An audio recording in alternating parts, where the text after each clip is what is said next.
शायद तुम ये वीडियो इसलिए देख रहे हो क्योंकि तुम्हारी दुआ अभी तक पूरी नहीं हुई। तुमने बहुत दुआ की, रात को भी, तन्हाई में भी, लेकिन फिर भी कुछ चेंज नहीं हुआ। और अब तुम सोच रहे हो, या अल्लाह, क्या आप मेरी सुन भी रहे हैं?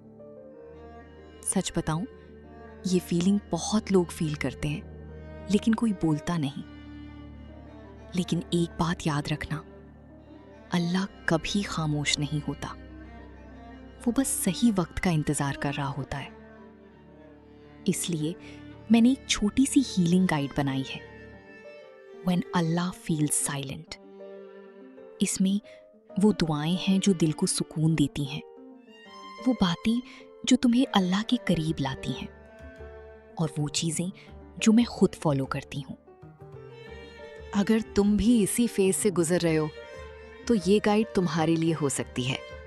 अगर लेना चाहते हो तो डिस्क्रिप्शन में व्हाट्सएप नंबर है, वहाँ मैसेज करो, मैं खुद सेंड करूँगी। अल्लाह तुम्हारी हर खामोश दुआ सुन रहा है, even the ones you couldn't से।